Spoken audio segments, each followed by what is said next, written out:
Puji nama Tuhan. Shalom Bapak Ibu. Shalom. Kita bersyukur kepada Tuhan atas kasih setia Tuhan dalam hidup kita. Satu minggu kita boleh melewati dengan penuh sukacita.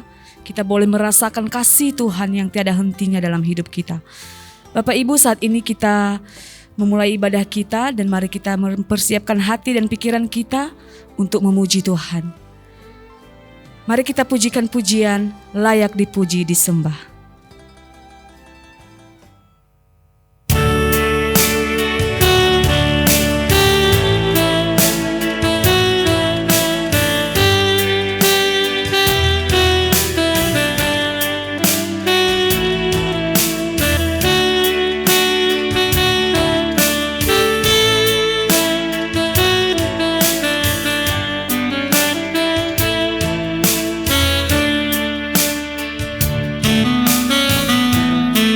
Mari kita sama-sama katakan, alam semesta melukiskan kebesaran Tuhan. Bumi dan surga menyanyikan kemuliaan namamu. Hosana, Hosana, layak dipuji, layak dipuji, disembah. Kaulah yang bertahta dulu, sekarang, dan selamanya. Raja atas segala raja, namamu besar dan mulia.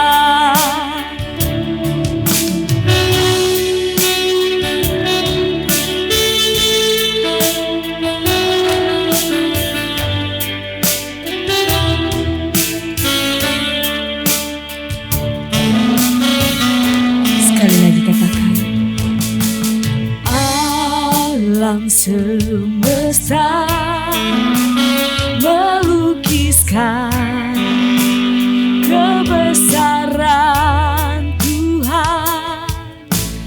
Bumi dan surga menyanyikan kemuliaan namamu. Hosana, Hosana, layak dipuji, disembah. Kaulah yang bertahta dulu, sekarang, dan selamanya. Raja atas segala raja, namamu besar termulia. Layak dipuji, layak dipuji, disembah. Kaulah yang bertahta dulu, sekarang, dan selamanya. Raja atas segala raja, namamu besar termulia.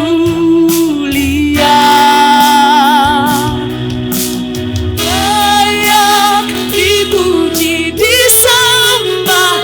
Kaulah yang bertahta dulu, sekarang, dan selamanya. Raja atas segala raja, namamu besar termulia. Namamu, namamu besar termulia. Namamu besar termulia.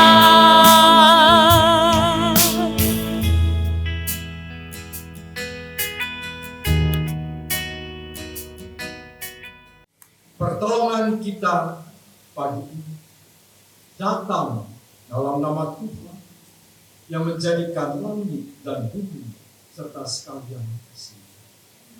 Dia yang memeliharakan kesetiaan sampai selama-lamanya, dan Ia tidak pernah meninggalkan kita perbuatan kami.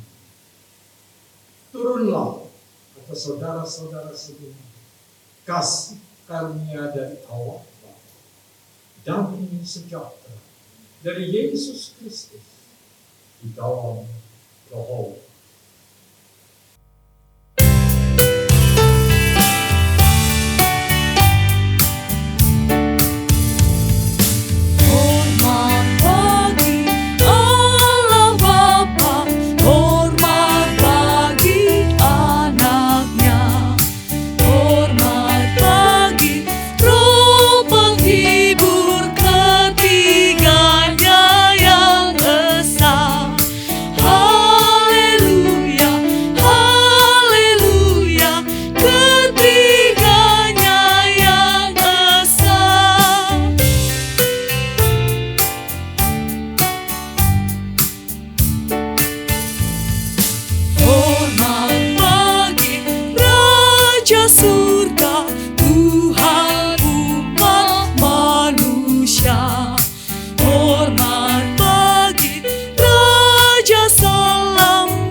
Kita berdoa.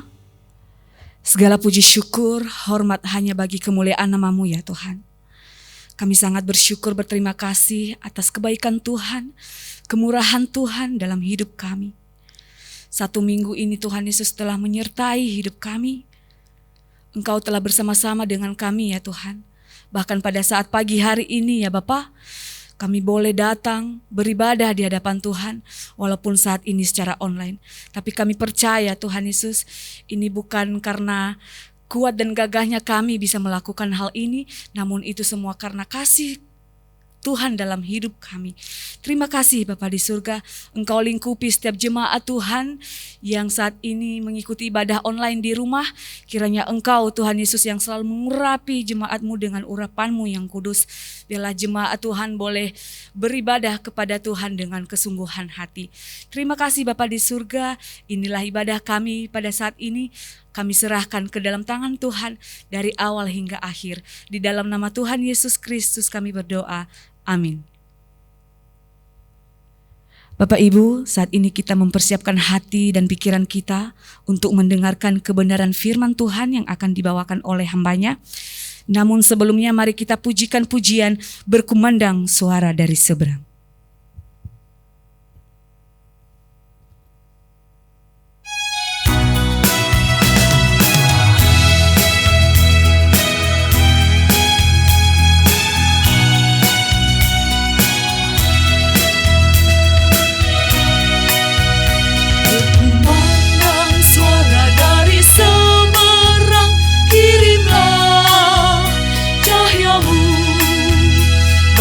Jiwa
yang mendengar, kirimlah cahayamu. Injil Tuhan haruslah kita sebar, kirimlah cahayamu. Kirimlah pelita Injili menyentak yang terlelap. Kirimlah pelita Injili menyentak yang terlelap. Kirimlah pelita Injili menyentak yang terlelap. Kirimlah pelita Injili menyentak yang terlelap. Kepada hambanya disilakan.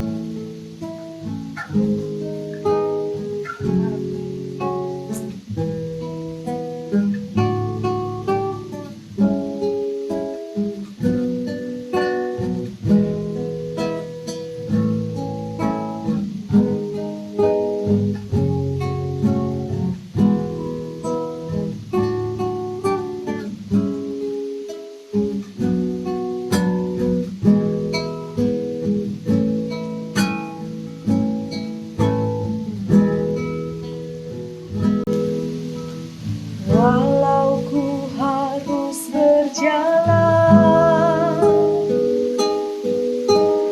dalam lembah kegelapan, rindukan oh Tuhan, nyatalah bagiku.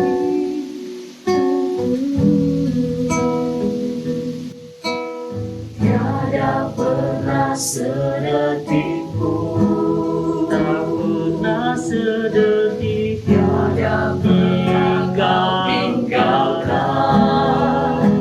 Sungguh mulia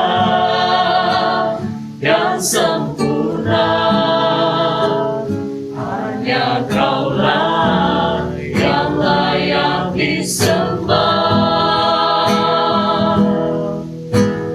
Yesus, Engkau juru selamatku, dalam janji-Mu kemenanganku. Selamanya kan ku nyatakan besar setia-Mu Tuhan di hidupku.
Kau juru selamatku, dalam janji-Mu kemenanganku selamanya kan ku nyatakan besar setiamu Tuhan di hidupku. Besar setiamu Tuhan, besar setiamu Tuhan di hidupku.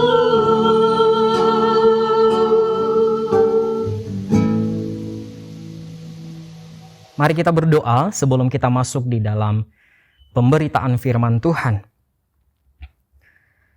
Sungguh kami bersyukur kepadamu, Allah kami yang hidup. Kami terus merasakan penyertaan dan pemeliharaan-Mu sampai detik ini. Tidak ada habis-habisnya ya Tuhan, bila kami terus menelusuri, melihat betapa besar anugerah-Mu di dalam hidup kami.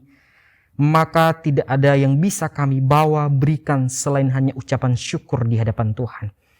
Terima kasih Tuhan untuk cinta-Mu yang sempurna bagi hidup kami, bagi keluarga kami, bagi orang-orang yang kami kasihi dan yang mengasihi kami, bagi pekerjaan kami dan semua aktivitas kami. Engkau masih memelihara dan menyertai kami sampai detik ini. Maka saat ini ya Tuhan, kami sungguh bersyukur kami pun boleh bisa beribadah, walaupun beribadah di rumah kami masing-masing, tetapi Engkau masih beranugerah bagi kami. Maka saat ini ya Tuhan, kami sudah memuji-muji Tuhan. Biarlah pujian kami itu boleh memuliakan nama Tuhan. Dan saat ini kami mau mendengarkan firman Tuhan. Berkati kami ya Tuhan, berikan kami kekuatan untuk boleh memahami isi hati-Mu di dalam hidup kami. Supaya kami pun boleh melakukannya di dalam hari kesehari kami ya Tuhan. Mampukan hamba-Mu yang lemah ini, biarlah Injil Tuhan terus diberitakan dan Engkau Tuhan sendiri yang berbicara bagi masing-masing kami. Terima kasih Tuhan, di dalam Kristus Yesus kami berdoa dan bersyukur. Amin. Shalom Bapak Ibu, kita bersyukur satu kesempatan lagi masih Tuhan berikan kesempatan bagi kita untuk menikmati kemurahan-Nya. Walaupun kita beribadah di rumah kita masing-masing untuk ibadah kali ini karena kondisi kesehatan dalam keadaan tidak baik-baik dan pandemi juga semakin melonjak, maka kita terus membawa syukur kita kepada Tuhan bahwa sampai hari ini Tuhan masih beranugerah bagi kehidupan kita, bagi keluarga kita, dan bagi orang-orang di sekitar kita. Maka Bapak Ibu yang dikasihi oleh Tuhan, walaupun kita ibadah online, itu bukan sebuah penghambat bagi kita mengurangi rasa sukacita kita untuk bersekutu kepada Tuhan. Sebagai landasan perenungan kita pada kesempatan ini, mari kita membuka Alkitab kita, Markus pasal 2 ayat 1 sampai 12, dan dilanjutkan nanti Ibrani pasal 7 ayat 25. Kemudian sesudah lewat beberapa hari, waktu Yesus datang lagi ke Kapernaum, tersiarlah kabar bahwa Ia ada di rumah. Maka datanglah orang-orang berkerumun sehingga tidak ada lagi tempat, bahkan di muka pintu pun tidak. Sementara Ia memberitakan firman kepada mereka, ada orang-orang datang membawa kepadanya seorang lumpuh digotong oleh 4 orang. Tetapi mereka tidak dapat membawanya kepadanya karena orang banyak itu. Lalu mereka membuka atap yang di atasnya. Sesudah terbuka, mereka menurunkan tilam tempat orang lumpuh itu terbaring. Ketika Yesus melihat iman mereka, berkatalah Ia kepada orang lumpuh itu, "Hai anakku, dosamu sudah diampuni." Tetapi di situ ada juga duduk beberapa ahli Taurat. Mereka berpikir dalam hatinya, "Mengapa orang ini berkata begitu? Ia menghujat Allah. Siapa yang dapat mengampuni dosa selain daripada Allah sendiri?" Tetapi Yesus segera mengetahui dalam hatinya bahwa mereka berpikir demikian. Lalu Ia berkata kepada mereka, "Mengapa kamu berpikir begitu dalam hatimu? Manakah lebih mudah mengatakan kepada orang lumpuh ini, 'Dosamu sudah diampuni,' atau mengatakan, 'Bangunlah, angkatlah tilammu dan berjalan'? Tetapi supaya kamu tahu bahwa di dunia ini anak manusia berkuasa mengampuni dosa. Berkatalah ia kepada orang lumpuh itu, kepadamu kukatakan, bangunlah, angkatlah tempat tidurmu dan pulanglah ke rumahmu. Dan orang itu pun bangun, segera mengangkat tempat tidurnya dan pergi keluar di hadapan orang-orang itu. Sehingga mereka semua takjub lalu memuliakan Allah, katanya, yang begini belum pernah kita lihat. Satu lagi di Ibrani pasal 7 ayat 25. Karena itu ia sanggup juga menyelamatkan dengan sempurna semua orang yang oleh dia datang kepada Allah. Sebab ia hidup senantiasa untuk menjadi pengantara mereka.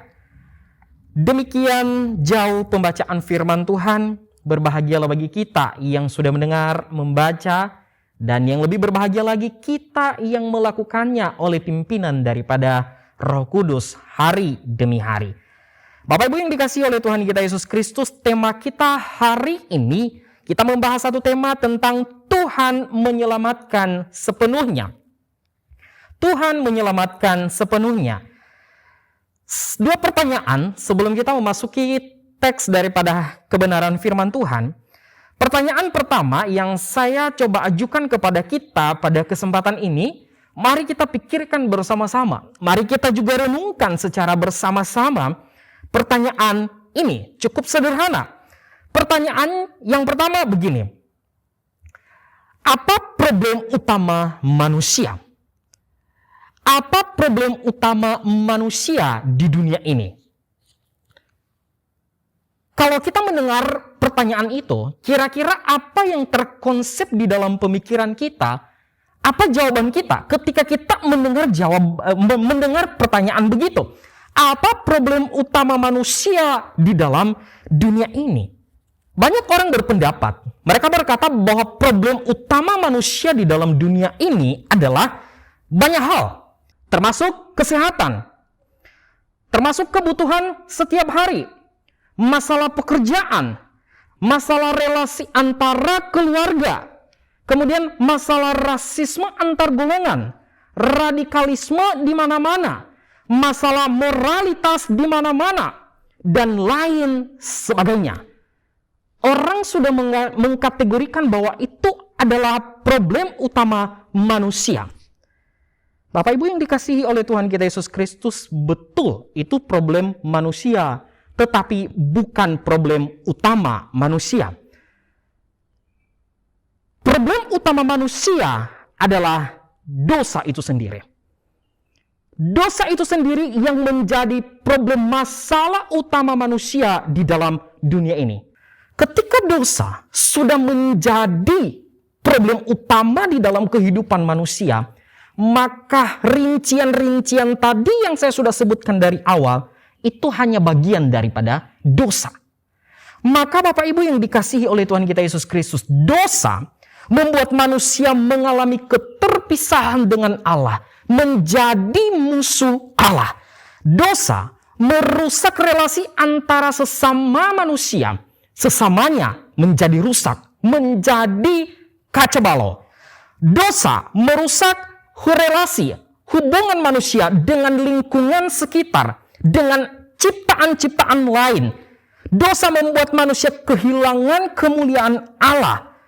Sehingga kalau kita melihat Bapak Ibu, lingkungan sekitar, dimanapun kita berada, itu bukan lagi menjadi tempat yang aman bagi manusia, tetapi menjadi ancaman bagi manusia itu sendiri. Karena kenapa? Karena dosa.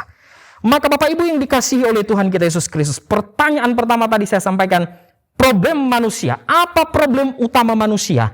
Yaitu dosa. Lalu pertanyaan kedua, ketika dosa itu ada, lalu apa yang dibutuhkan oleh manusia setelah dikuasai oleh dosa? Ketika kita tadi sudah tahu bahwa problem utama manusia adalah dosa, maka pertanyaan kedua, apa solusi? Apa yang dibutuhkan oleh manusia setelah dikuasai oleh dosa? Apakah manusia terus-terusan hidup di dalam dosa atau bagaimana? Saya menjawab pertanyaan ini dari sebuah kutipan dari Tim Keller. Dia berkata begini, satu-satunya penyakit yang benar-benar dapat membunuh Anda adalah dosa. Ingat, satu-satunya penyakit yang benar-benar dapat membunuh setiap kita, setiap manusia adalah dosa. Tetapi tidak berhenti sampai di situ. Ada kabar baik. Satu-satunya obat yang benar-benar dapat menyembuhkan Anda adalah pengampunan. Jadi bila ada tadi hal yang membunuh kita, yaitu adalah dosa, maka ada juga yang menyembuhkan kita dari dosa, yaitu pengampunan. Inilah kebutuhan utama manusia ketika terjerat di dalam ikatan dosa, butuh pengampunan Allah. Agama-agama dunia menawarkan tentang etika, moralitas, tanggung jawab sosial, dan nilai-nilai keluarga. Kemudian ukuran-ukuran cinta dan kedamaian, bahkan mungkin kebahagiaan-kebahagiaan tertentu. Tetapi tidak menjawab apa yang menjadi kebutuhan manusia yang sesungguhnya ketika manusia jatuh di dalam dosa. Di dalam kekristenan, dan hanya di dalam Kristus saja, kebutuhan akan pengampunan itu ditawarkan dan diberitakan, yaitu Injil.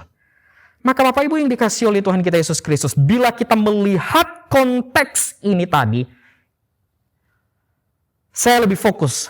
Inti daripada perenungan kita hari ini adalah masalah dosa dan juga pengampunan. Maka Bapak Ibu yang dikasihi oleh Tuhan kita Yesus Kristus, sebelum kita memasuki di pasal 2 ini, maka perlu kita melihat pasal 1 dari Markus ini. Di pasal 1 kita melihat perjalanan Tuhan Yesus. Dia mengajar di rumah ibadat. Dan di dalam rumah ibadat perjalanan pelayanannya, dia juga menyembuhkan orang-orang yang kerasukan setan. Dia mengusir setan juga. Lalu apa yang dilakukan? Semua orang takjub melihat bahwa apa yang dilakukan oleh Tuhan Yesus. Kemudian Tuhan Yesus melanjutkan perjalanannya, yaitu dia menyembuhkan ibu mertua Simon Petrus yang lagi demam. Kemudian di perikop selanjutnya, Yesus mengajar di kota-kota lain. Nah, di dalam dia mengajar, memberitakan Injil, maka Tuhan Yesus juga menyembuhkan orang-orang yang kerasukan setan lagi di sana. Dia mengusir banyak setan. Nah, terkait perikop, sebelum pembacaan kita di pasal 2, maka Yesus menyembuhkan seorang yang sakit kusta. Orang yang sakit kusta, Bapak Ibu, pada zaman itu tidak ada obatnya. Tidak ada obatnya. Orang yang sakit kusta tidak ada obatnya. Tetapi Tuhan melakukan hal yang ajaib. Dia menyembuhkan orang kusta. Kemudian di pasal 2 kita melihat bahwa ada orang lumpuh disembuhkan oleh Tuhan Yesus. Kronologinya begini, kalau saya coba sederhanakan bagi kita, saya buat intisarinya begini. Ketika Tuhan Yesus ada di sebuah rumah, lalu dia mengajar di situ. Kemudian ada orang yang membawa orang lumpuh, tetapi mereka membawanya tidak melalui jalan atau lewat pintu. Tetapi apa yang mereka lakukan? Mereka membuka atap rumah di mana Tuhan Yesus ada. Lalu mereka menggotong orang itu, lalu mereka menurunkan orang itu di hadapan Tuhan Yesus. Mungkin kita berkata, lah, bagaimana orang-orang ini bisa membuka atap? Jangan kita berpikir Bapak Ibu bahwa rumah di zaman Tuhan Yesus adalah rumah seperti ini, seperti sekarang ini. Besi udah diperkuat oleh besi, beton dan lain sebagainya. Tetapi di zaman itu tidak. Biasanya rumah-rumah orang Palestina pada zaman itu adalah cenderung lebih kecil.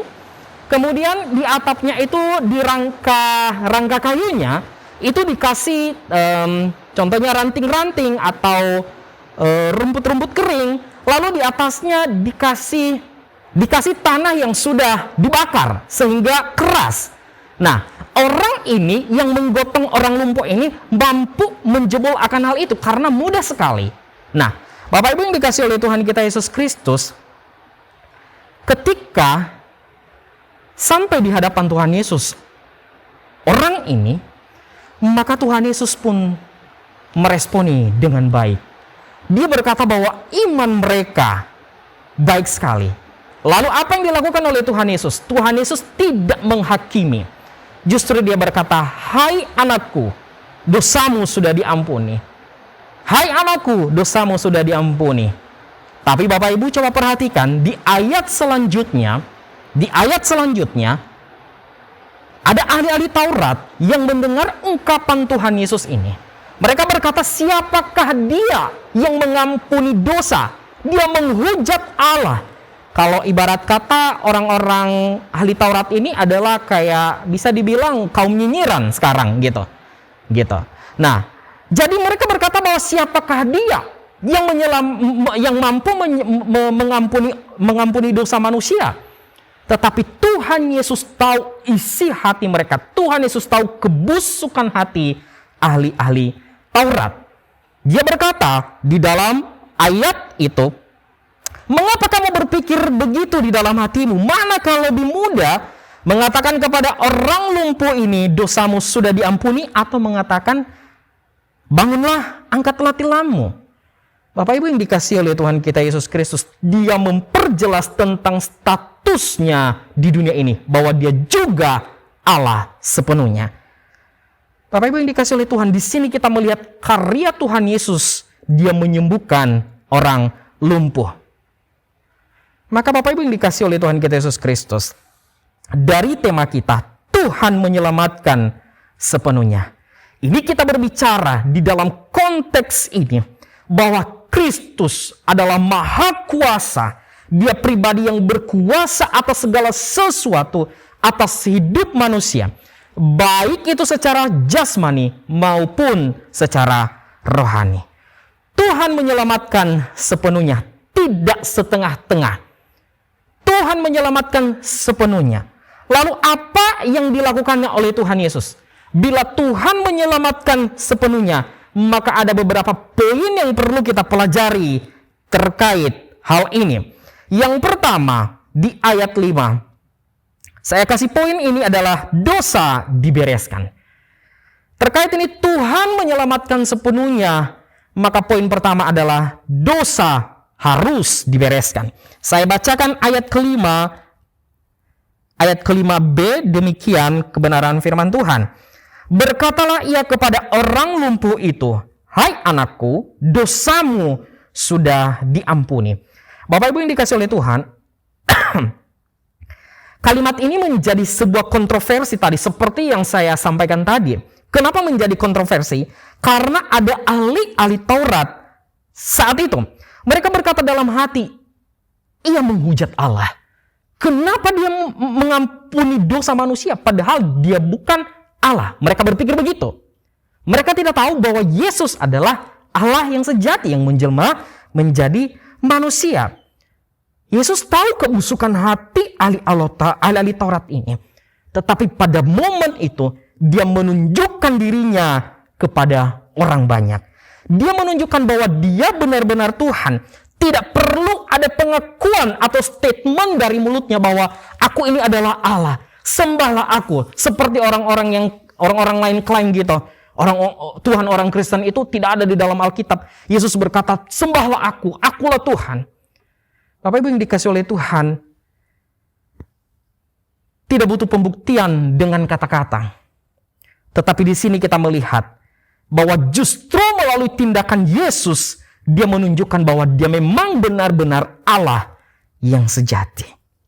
Dalam ayat ini kita melihat bahwa Yesus sama sekali tidak menawarkan kesembuhan secara fisik. Coba perhatikan Bapak Ibu ya. Tidak menawarkan kesembuhan secara fisik. Sekalipun orang lumpuh itu datang kepada Tuhan Yesus dengan tujuan supaya dia diselamatkan, supaya dia disembuhkan, tetapi lagi-lagi Yesus tahu apa yang lebih terpenting daripada itu. Bapak Ibu yang dikasihi oleh Tuhan kita Yesus Kristus, sebuah hal yang kontras yang Tuhan Yesus tawarkan di sini. Yesus memanggil orang itu dengan sebuah kelembutan, sebuah kedekatan.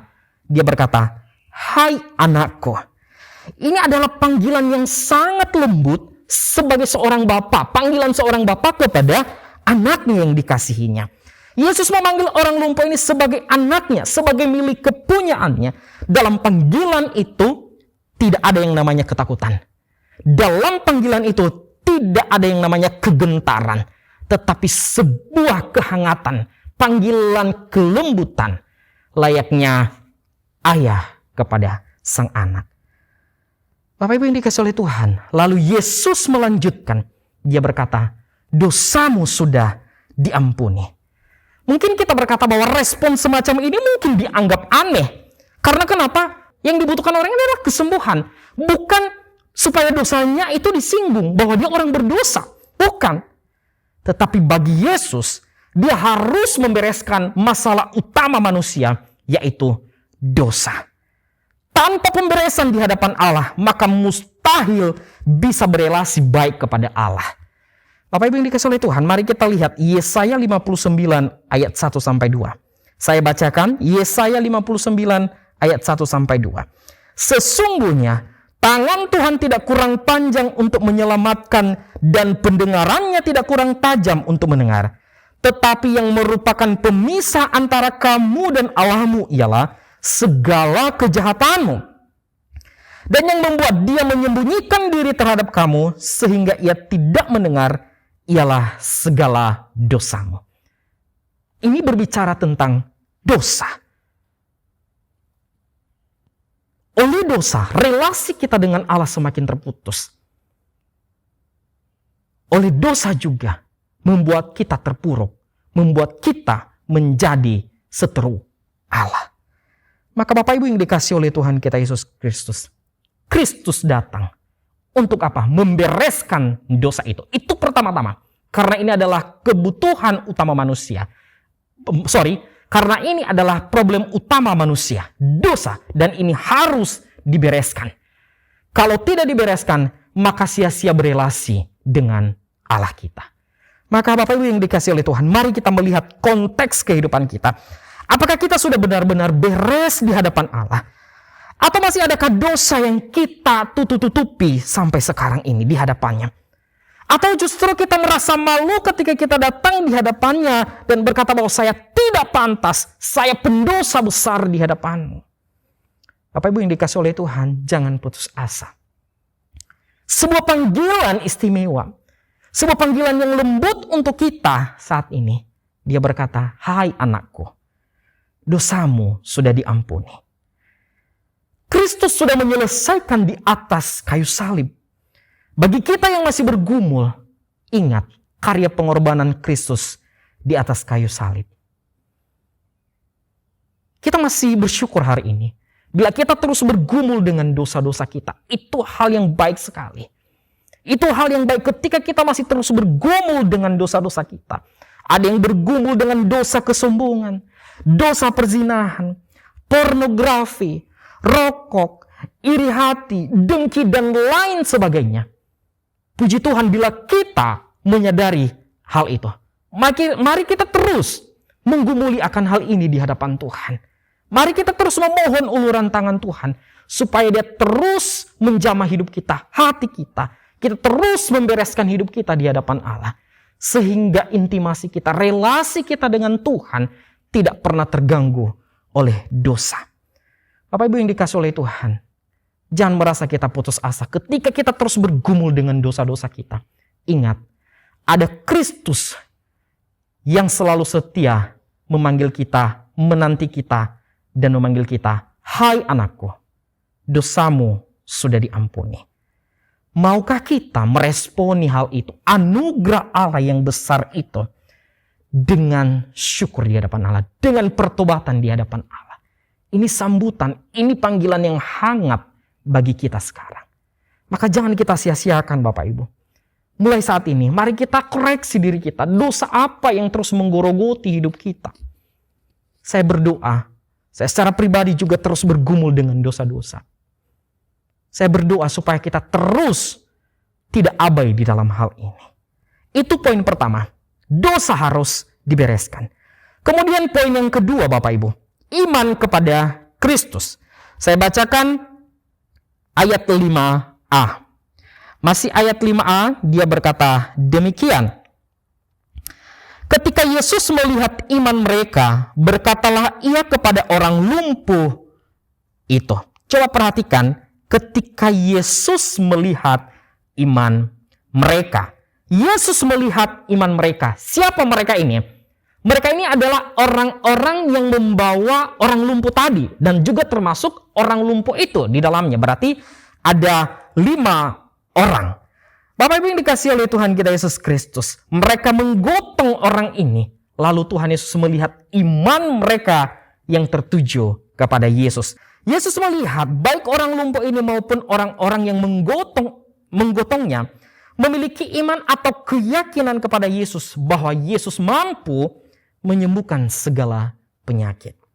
Tetapi pertama-tama Yesus menginginkan mereka bahwa mereka melihat dirinya, mereka melihat Yesus bukan hanya sebagai orang sakti yang bisa menyembuhkan segala penyakit.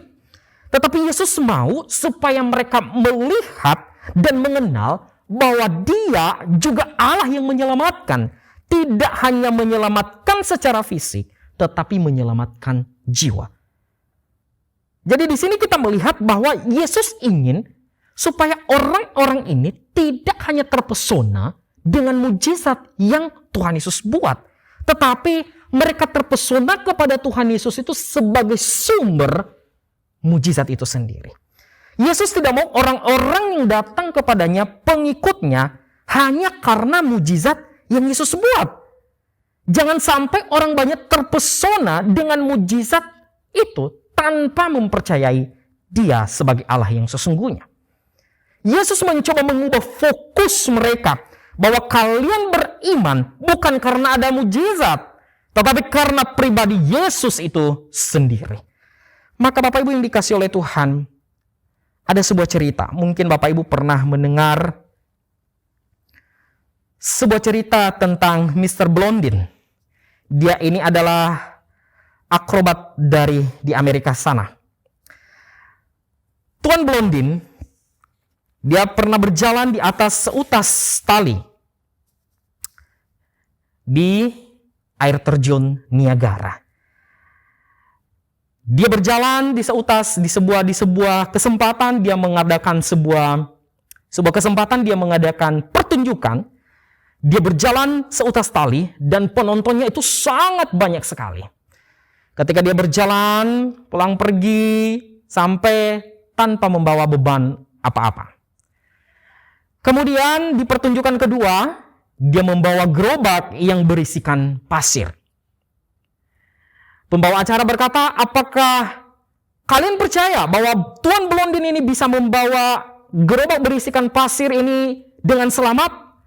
Semua orang berkata, percaya. Akhirnya juga Tuan Blondin pun berhasil melakukan atraksi kedua. Kemudian di atraksi ketiga, Tuan Blondin memberikan kesempatan dan memberikan kesempatan bagi penonton yang ada waktu itu. Lalu pembawa acara berkata begini, Tuan Blondin sekarang membawa gerobak tetapi tidak berisikan pasir. Adakah yang bersedia naik di atas gerobak ini bersama-sama dengan Tuan Blondin? Semua orang berkata, tidak ada yang mau. Tetapi selang beberapa waktu ada satu anak yang menghampiri Tuan Blondin. Dia berkata, saya bersedia. Semua orang pada kaget. Itu siapa anak itu? Kok berani sekali dia? Masa depannya masih panjang. Lalu Tuan Blondin pun mengangkat anak itu di atas gerobak. Lalu dia menjalankan atraksinya. Dia berjalan. Lalu pulang dengan selamat. Semua orang bertepuk tangan, walaupun pada ketakutan. Bagaimana dengan anak ini, masa depannya masih panjang? Apa yang kita petik dari kisah ini, Bapak Ibu? Orang banyak, apa bedanya orang banyak ini yang menyaksikan atraksi Tuan Blondin dengan anak kecil ini? Kita melihat, orang banyak hanya percaya kepada Tuan Blondin berdasarkan akal dan mulut saja. Tetapi anak kecil ini, Dia tidak hanya percaya lewat akal dan mulut saja, tetapi dia juga menyerahkan dirinya karena dia mempercayai Tuan Blondin. Kenapa dia percaya Tuan Blondin? Karena Tuan Blondin adalah ayahnya atau orang tuanya sendiri. Bapak Ibu yang dikasih oleh Tuhan, iman kita seperti apa? Iman kita seperti apa? Apakah iman kita sama seperti orang banyak yang hanya menyaksikan, mengakui berdasarkan akal dan mulut kita bahwa Yesus adalah Tuhan, tanpa kita mengalami sendiri, mengimani secara pribadi, menyerahkan diri seutuhnya kepada Kristus, atau bagaimana? Atau kita sama seperti anak kecil ini, kita mengakui dengan mulut kita, mengakui dengan akal kita, lalu kita juga menyerahkan diri untuk mempercayai Kristus sepenuhnya yang memimpin kehidupan kita. Sejauh mana kita sudah mempercayai Kristus sungguh-sungguh di dalam hidup kita? Apa kita hanya beriman di saat kita butuh, di saat engkau ujian, di saat engkau sakit, di saat engkau bangkrut, di saat usahamu lagi tidak baik-baik saja, di saat kondisimu tidak baik-baik saja? Atau bagaimana? Atau hanya ketika mujizat itu baru kita tertarik tentang kisah tentang Tuhan Yesus? Jangan kita percaya kepada Kristus hanya karena mujizat. Percayalah kepada Kristus karena Dia sumber mujizat dan sumber segalanya. Melalui kesulitan hidup yang kita alami, Bapak Ibu, hendaklah kita jangan sampai undur di dalam iman kita. Tetapi kita harus melihat justru itu menolong kita bahwa untuk semakin berpegang teguh kepada Kristus melalui peristiwa atau kesakitan hidup yang kita alami. Ingat Bapak Ibu, sekalipun kesakitan hidup terus menerus kita alami, tetapi selalu ada anugerah Tuhan yang terselip di dalam kehidupan kita. Saya teringat sebuah perkataan dari almarhum pendeta Bigman Sirait berkata begini, iman yang besar dapat memindahkan gunung, tetapi iman yang sejati tetap percaya kepada Tuhan Yesus walau gunung tak berpindah. Sekali lagi saya bacakan Bapak Ibu, coba kita cermati. Iman yang besar dapat memindahkan gunung, tetapi iman yang sejati kepada Tuhan Yesus tetap percaya walau gunung tak berpindah. Bapak Ibu yang dikasih oleh Tuhan, melalui kesakitan hidup yang kita alami, melalui pergumulan besar yang kita alami, mungkin selama ini kita terus menantikan, Tuhan kapan saya bisa melewati, terbebas dari pergumulan hidup ini. Mungkin kita berkata demikian. Bapak Ibu yang dikasih oleh Tuhan, bagi kita yang sudah mendapatkan pergumulan itu, terbebas dari pergumulan itu, puji Tuhan. Terus beriman kepada Kristus. Tetapi bagi kita yang terus menantikan, jangan putus asa. Sekalipun penyakit itu, sekalipun kesakitan itu tidak pun pergi dari kita, iman yang sejati yang sesungguhnya itu hanya kepada Kristus. Itu tidak meniadakan atau mengendorkan iman kita hanya gara-gara kesakitan hidup. Itu poin kedua Bapak Ibu. Iman kepada Kristus. Poin yang ketiga, hidup yang memuliakan Allah. Saya baca ayat 11-12. Kepadamu kukatakan, bangunlah, angkatlah tempat tidurmu dan pulanglah ke rumahmu. Dan orang itu pun bangun, segera mengangkat tempat tidurnya dan pergi keluar di hadapan orang-orang itu. Sehingga mereka semua takjub lalu memuliakan Allah, katanya, yang begini belum pernah kita lihat. Bapak Ibu yang dikasih oleh Tuhan, akhirnya Tuhan Yesus menjawab apa yang diinginkan oleh orang lumpuh ini, yaitu dia disembuhkan. Tetapi ada yang lebih daripada itu. Selain dia disembuhkan oleh Tuhan Yesus, dari dia tidak lumpuh menjadi dari dia lumpuh menjadi tidak lumpuh, maka dia juga sudah dibebaskan dari dosa. Dia sudah diampuni oleh Tuhan Yesus. Dia mendapatkan berkat yang besar. Maka kita melihat respon mereka ketika Tuhan Yesus sudah melakukan hal itu. Mereka memuliakan Allah. Mereka tahu bahwa semua yang terjadi atas pekerjaan Allah semata. Mereka harus mengembalikan semuanya menjadi hormat dan kemuliaan Allah. Tidak ada tendensi dari manusia sekalipun. Tidak ada mencari kepentingan pribadi di dalam hal itu. Atau 4 orang tadi itu berkata bahwa gara-gara saya, kalau bukan gara-gara saya, kamu tidak bakalan sembuh dan bertemu dengan Tuhan Yesus. Tidak. Tetapi mereka mengembalikan bahwa semua itu untuk kemuliaan Allah. Tidak sedikit orang Kristen yang melupakan akan hal ini.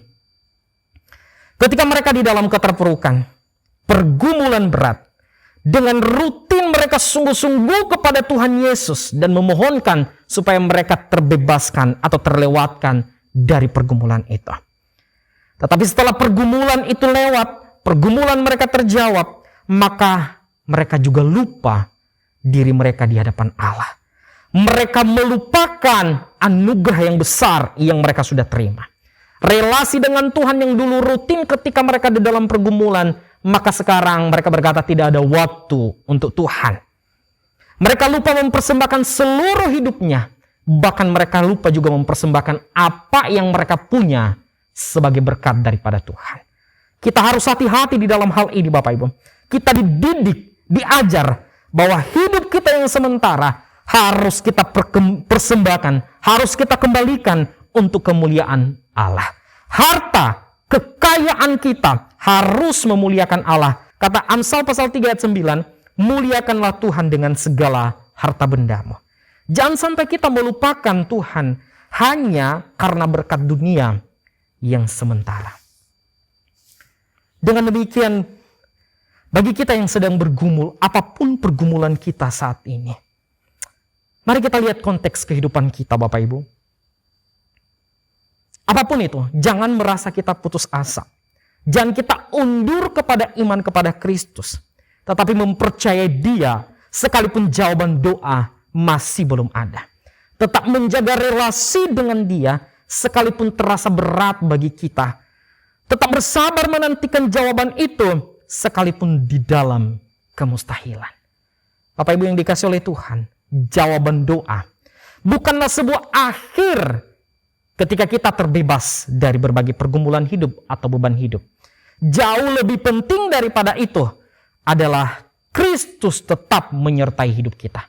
Itu yang paling baik sekali. Penyertaan Tuhan itu sempurna atas hidup kita. Dan itu adalah hal yang luar biasa. Kiranya Tuhan terus menolong kita. Kita sudah diselamatkan. Kristus sudah menjadi perantara antara kita dengan Sang Bapa. Maka mari kita memanfaatkan kesempatan ini untuk melihat relasi kita dengan Allah. Kita yang sudah diselamatkan ini. Kita terus berelasi dengan Allah kita yang menyelamatkan kita. Kita terus beriman kepadanya. Tidak ada henti sekalipun berbagi tantangan hidup yang kita alami. Kita terus memuliakan Allah melalui segala sesuatu yang kita lakukan. Melalui segala sesuatu yang kita punya dan yang kita miliki saat ini. Kita persembahkan untuk apa? Kemuliaan Tuhan. Tidak ada tendensi pribadi untuk mencari kepentingan pribadi dengan apa yang kita punya saat ini. Tetapi untuk Tuhan saja. Tuhan memberkati kita melalui firman Tuhan ini. Mari kita berdoa. Bapa di surga, kami sungguh bersyukur kepada-Mu ya Tuhan. Oleh firman-Mu Engkau menyingkapkan kembali kepada kami bahwa fokus kami Engkau Yesus. Engkau yang menjadi pusat perhatian kami ya Tuhan. Engkau memberikan kami mujizat. Engkau menjawab setiap pergumulan kami. Tetapi ajarlah kami untuk tidak fokus kepada hal itu. Tetapi biarlah kami tetap fokus kepada Kristus. Terus beriman di dalam Engkau. Sekalipun kesulitan hidup menghadang kehidupan kami. Kesakitan hidup menghadang kehidupan kami. Tetapi ajarlah kami, didiklah kami ya Tuhan. Supaya kami terus hidup melihat bahwa ada Kristus yang setia menyertai hidup kami. Ajar kami Tuhan mempersembahkan hidup kami. Mempersembahkan seluruh apa yang kami miliki, yang kami punya. Menjadi hormat dan kemuliaan nama Tuhan. Berkati seluruh jemaat-Mu. Barang siapapun yang mendengarkan, Engkau juga yang memberkati mereka satu persatu. Terima kasih Tuhan. Di dalam nama Tuhan Yesus kami berdoa dan bersyukur. Amin. Tuhan memberkati.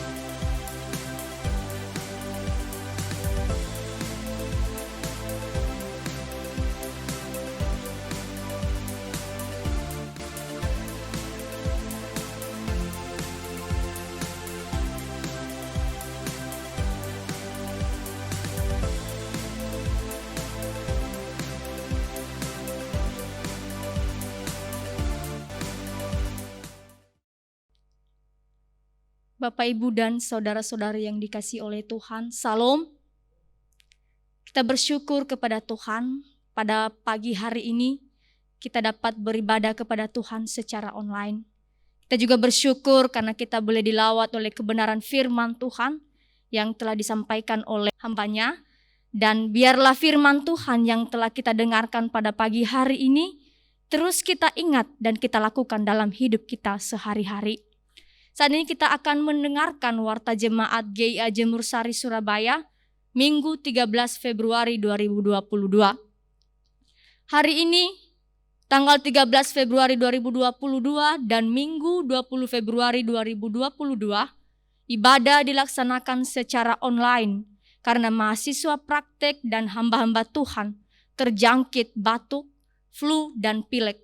Sesuai anjuran pemerintah, bagi jemaat berusia 60 tahun ke atas, mohon tidak mengikuti kebaktian offline karena COVID-19 varian baru sedang menanjak penularannya.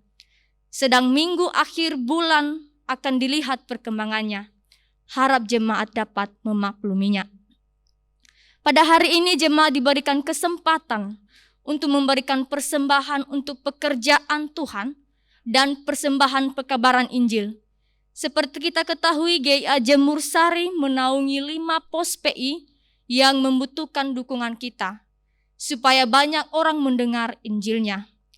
Untuk itu Bapak Ibu, kita dapat memberikan persembahan dengan mentransfer di nomor rekening yang tertera di layar monitor Bapak Ibu, dan bisa juga Bapak Ibu memasukkannya dalam amplop dan dibawa nanti di saat ibadah offline.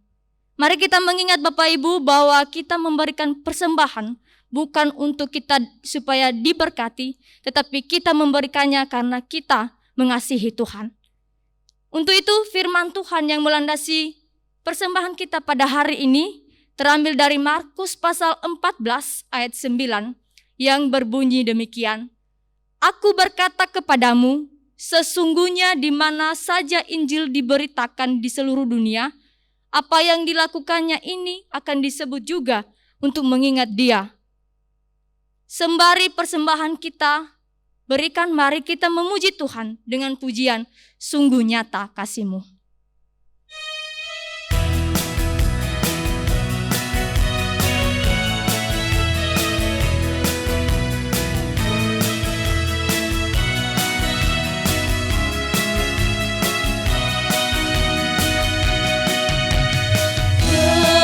Indahnya pelangi,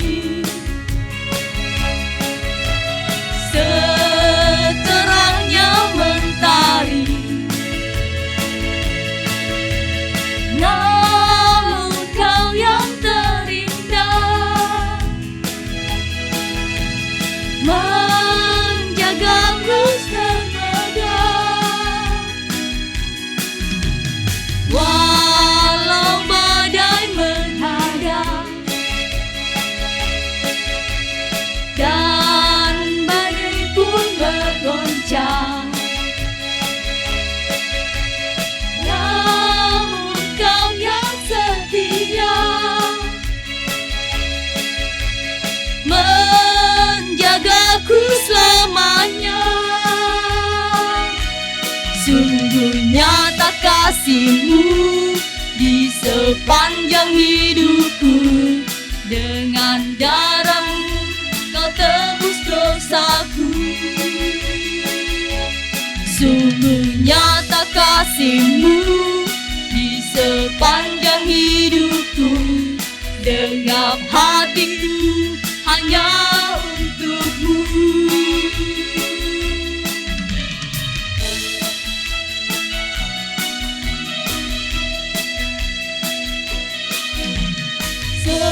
Seindahnya pelangi,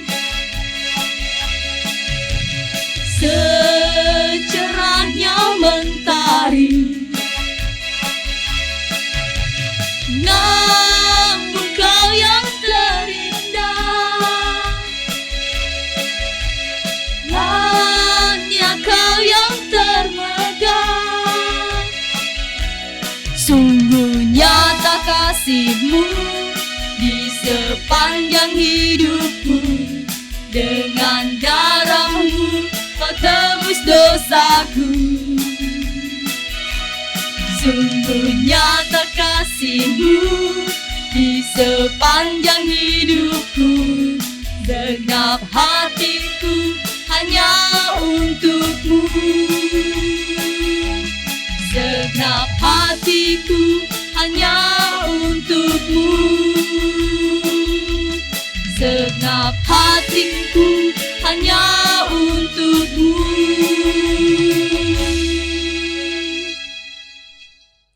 Bapak Ibu, mari kita bersama-sama bersatu di dalam doa sambil mendukung jemaat-jemaat Tuhan satu dengan yang lain dalam pergumulan, baik kesehatan, usaha maupun yang lain sebagainya. Mari kita bersatu di dalam doa. Bapa dalam sorga, kembali kami mengucap syukur atas kebaikan dan kemurahan Tuhan yang selalu Engkau nyatakan dalam hidup kami. Terima kasih karena Tuhan tetap menjaga kami sampai saat ini. Terima kasih karena kami boleh menikmati anugerah Tuhan, keselamatan yang Tuhan berikan bagi kami. Kami juga bersyukur ya Tuhan karena Engkau telah memberkati pekerjaan kami, memberkati usaha kami, bahkan Tuhan telah memberkati keluarga kami, anak-anak kami. Dan saat ini Tuhan kami kembalikan sebagai ucapan syukur kami di hadapan Tuhan. Kami membawa persembahan ini, supaya persembahan ini Tuhan dapat digunakan untuk pekerjaan di rumah Tuhan. Terima persembahan kami ini ya Tuhan, supaya persembahan ini menjadi persembahan yang berbau harum di hadapan Tuhan, dan boleh memuliakan nama Tuhan. Pada saat ini Tuhan kami bersama-sama kami berdoa, buat jemaat-jemaat Tuhan dimanapun mereka berada pada hari ini. Tuhan, mari Engkau yang senantiasa memimpin, menyertai, memelihara mereka dalam segala pergumulan yang mereka alami saat ini. Biarlah Engkau yang senantiasa membuka jalan, memberikan jalan keluar dari segala apa yang mereka gumulkan saat ini. Sehingga ya Tuhan, mereka memperoleh jalan keluar dan mereka boleh keluar dari pergumulan mereka dan boleh menikmati sukacita yang melimpah dari Tuhan. Kami juga berdoa ya Tuhan buat jemaat-jemaat Tuhan saat ini yang dalam keadaan sakit. Mari Tuhan Engkau yang senantiasa memulihkan keadaan mereka, memberikan kesembuhan kepada mereka. Kami percaya ya Tuhan, jika Engkau Allah yang berkuasa atas seluruh tubuh jemaat-Mu, dan kami percaya bahwa kesembuhan akan terjadi bagi mereka. Kami juga berdoa ya Tuhan buat jemaat-jemaat Tuhan yang dalam proses pemulihan, baik itu Pak Hari, Pak Yakub, Pak Arthur dan keluarga, Pak Jul dan lain sebagainya ya Tuhan. Kami serahkan ke dalam tangan-Mu. Mari Tuhan yang senantiasa memberkati proses pemulihan mereka. Berkati setiap obat-obatan yang dikonsumsi, setiap makanan dan minuman yang mereka konsumsi ya Tuhan. Biarlah melalui itu saluran pemulihan dari Tuhan nyata dalam hidup mereka. Kami juga berdoa ya Tuhan buat keluarga besar Pak Gembala Sidang di tempat ini. Mari Engkau yang senantiasa memberikan kekuatan, kesehatan ya Tuhan. Terlebih-lebih hikmat bijaksana-Mu kepada Pendeta Hendrawan, supaya Gembala Sidang kami ya Tuhan dapat memimpin jemaat-jemaat Tuhan di jalan yang benar. Terlebih-lebih juga Tuhan, biarlah melalui hamba-Mu ini banyak jiwa-jiwa yang terpanggil, banyak jiwa-jiwa yang datang kepada Tuhan untuk memuji Tuhan dan untuk memuliakan Tuhan. Pada saat ini juga Tuhan kami berdoa buat jemaat-jemaat-Mu yang saat ini sedang mengalami kesulitan baik dalam ekonomi maupun dalam pekerjaan. Mari Tuhan Engkau yang senantiasa membuka jalannya Tuhan, supaya mereka boleh keluar dari permasalahan mereka. Terlebih-lebih juga Tuhan, jikalau jemaat Tuhan saat ini sedang dalam kesulitan, kebutuhan, mari Tuhan cukupkan kebutuhan mereka, supaya jemaat-jemaat Tuhan memperoleh kebutuhan dan mereka dapat memenuhi kebutuhan keluarga mereka. Kami juga berdoa ya Tuhan buat bangsa dan negara kami tercinta ini. Mari Tuhan yang senantiasa memberkati negara kami ini, terlebih-lebih juga para pemimpin negara kami, baik dari pemimpin yang tertinggi sampai kepada pemimpin yang terendah. Biarlah Engkau yang senantiasa menolong mereka di dalam mengambil setiap keputusan-keputusan untuk menyelesaikan segala problema yang terjadi di negara kami. Tuhan yang senantiasa memberikan hikmat bijaksana-Mu, sehingga ya Tuhan, melalui para pemimpin negara kami ini, negara kami boleh maju, negara kami boleh aman dan damai tentram. Kami juga serahkan ke dalam tangan Tuhan proses pemulihan ekonomi negara kami. Biarlah Tuhan yang senantiasa memberkati, sehingga ya Tuhan, segala apapun yang menjadi pergumulan pemerintah kami saat ini dapat teratasi dengan baik. Terima kasih ya Tuhan. Kami juga serahkan ke dalam tangan Tuhan jemaat-jemaat Tuhan dalam menjalani satu minggu yang akan datang. Mari Engkau yang senantiasa memimpin, menyertai mereka, memelihara, bahkan menjauhkan mereka dari segala sakit penyakit. Kami percaya Tuhan, penyertaan-Mu ada bagi jemaat Tuhan. Dan kami percaya bahwa Tuhan tidak pernah meninggalkan jemaat-Mu. Terima kasih ya Tuhan. Inilah hidup kami serahkan semuanya ke dalam tangan kuasa-Mu. Di dalam nama Tuhan Yesus kami berdoa dan bersyukur kepada Bapa di sorga. Amin. Mari kita arahkan pandangan kita kepada Tuhan memberkati engkau. Tuhan melindungi engkau. Tuhan menyinari engkau dengan wajah-Nya dan memberikan kepadamu kasih karunia. Tuhan menghadapkan wajah-Nya kepadamu, memberikan damai. Sekarang pulang di dalam damai sejahtera dari Allah Bapa, di dalam kasih karunia dari Yesus Kristus, dan di dalam persekutuan dengan Roh Kudus, menyertai saudara-saudara semua, mulai saat ini sampai Yesus datang kembali.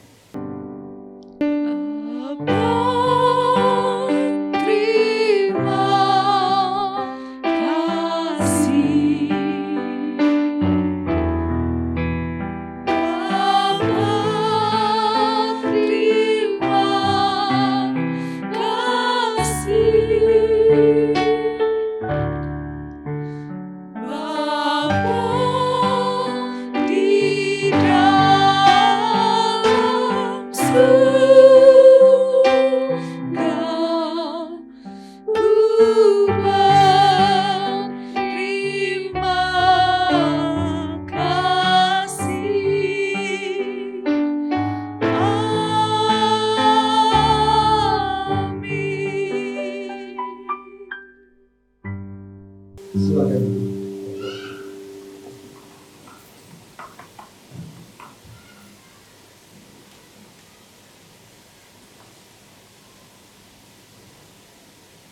Tuhan